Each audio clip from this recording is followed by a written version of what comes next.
Good morning friends. ఇవాళ late అయింది, 6:30కి వచ్చిన. యాక్చువల్గా మన వెయిట్ లాస్ జర్నీలో స్లీపింగ్ అనేది వెరీ ఇంపార్టెంట్.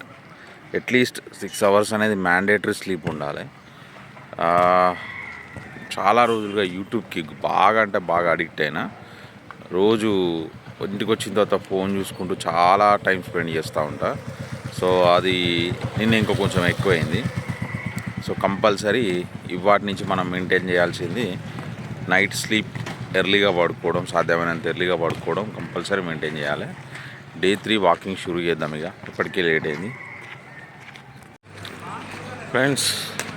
5 రౌండ్లు కంప్లీట్ అయినాయి, అంటే 2 కిలోమీటర్లు కంప్లీట్ చేసుకున్నా. స్టిల్ మళ్ళీ ఇంకా 8 రౌండ్స్ తిరగాలి, అప్పుడు 5 కిలోమీటర్స్ కంప్లీట్ అవుతుంది. అయితే ఈ వెయిట్ గెయిన్ అనేది ఒక వారంలోనో ఒక నెలలోనో పర్టికులర్గా ఓన్లీ 1 ఇయర్లోనో వచ్చింది కాదు. ఇది కొన్ని ఇయర్స్గా బాడీ మీద కాన్సన్ట్రేషన్ లేకుండా మన రెగ్యులర్ యాక్టివిటీస్లో బిజీ అయిపోయి పట్టించుకోకపోవడం వల్ల జరిగిన వెయిట్ గెయిన్ ఇది. సో దీనికి రీజన్స్ ఏంటంటే, ఒకప్పుడు సైక్లింగ్ ఉండేది, కంప్లీట్ ఎటు వెళ్ళినా కూడా బైక్. సింపుల్ ఒక 1 కిలోమీటర్ డిస్టెన్స్ పోవాలన్నా కూడా బైకే. అందరి ఇళ్ళల్లో సైకిల్స్, చాలా తక్కువ మంది ఇళ్ళల్లో సైకిల్స్ ఉంటున్నాయి. సో అదొక రీజన్, సైక్లింగ్ లేకపోవడం. నెక్స్ట్, ఇంతకుముందు బావిలు ఉండేది, ఇప్పుడు బోర్లు వచ్చేసినాయి.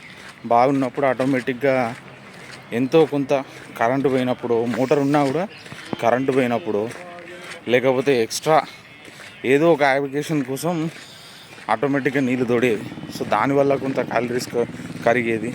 నెక్స్ట్, ఈ ర్యాపిడోలు, ఈ ఓలా బైక్స్ కూడా ఎక్కువైపోయినాయి. ఇంతకుముందు 1/2 కిలోమీటరు, 1 కిలోమీటరు, 2 కిలోమీటర్స్ డిస్టెన్స్ ఉన్నది, ఆ ఏరియాలో ఆటోలు పోవు అంటే బై వాక్ వెళ్ళిపోయేటోళ్ళం మనం. బట్ ఇప్పుడు ఏమవుతుందంటే, ఉన్నది కదా, బుక్ చేసి వచ్చేస్తాడు కదా. సో అక్కడ ఒక 5 మినిట్స్ వెయిటింగ్ టైం అవుతుంది, ఆటోమేటిక్గా బుకింగ్ అయిపోతుంది, బైక్ ఎక్కుతున్నాం, పోతున్నాం. సో ఇట్లా మనకేమవుతుందంటే ఫిజికల్ యాక్టివిటీ అనేది చాలా తగ్గిపోయింది. సో ఆ ఫిజికల్ యాక్టివిటీని పెంచడం కోసం పర్టికులర్గా టైం పెట్టుకొని మళ్ళీ గ్రౌండ్కి వస్తున్నాం. ఇంతకుముందు ఎలా ఉందంటే, మన రెగ్యులర్ యాక్టివిటీస్లోనే ఫిజికల్ ఫిట్నెస్ కూడా పెరిగేది. ఇప్పుడు ఫిజికల్ ఫిట్నెస్ కోసం వీఆర్ స్పేరింగ్ సమ్ టైం. మరి ఈ ఫిట్నెస్ కోసం టైం పెట్టకపోతే హాస్పిటల్లో కూడా టైం పెట్టాల్సిన పరిస్థితి వచ్చే అవకాశం కూడా ఉంటుంది.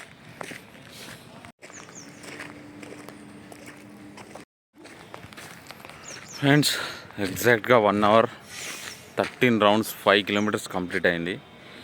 సో నిన్న డే 2 డైట్లో జరిగిన మిస్టేక్ ఏంటంటే, ముందు రోజే స్ట్రెస్ చేసి చెప్పిన బ్రేక్ఫాస్ట్ ఇంపార్టెంట్ అని, కానీ నిన్న ఇంట్లో బ్రేక్ఫాస్ట్ పూరి, ఒక మిస్టేక్. లంచ్ బయట చేసిన, రెండో మిస్టేక్. స్నాక్స్ తీసుకున్నా evening, okay. Next, night dinner విషయానికి వస్తే ఇప్పటికే హెవీ ఇంటేక్ అయింది, చేసిన వర్కౌట్ అంతా వేస్ట్ అయిపోయింది అనిపించి నైట్ నిన్న జొన్న రొట్టె తిన్నా. ఇక నిన్న దాంట్లో చేసిన మంచి పని ఏంటంటే, నైట్ డిన్నర్లో జొన్న రొట్టె తినడం ఒక్కడ తప్పితే మిగతా 3 కూడా మిస్టేక్సే. దానివల్ల ఆటోమేటిక్గా నిన్న వెయిట్ లాస్కి బదులు వెయిట్ గెయిన్ అయిపోయినా. సో అది మీరు డే 3 వెయిట్లో చూడవచ్చు. ఓకే, కలుద్దాం రేపటి వీడియోలో.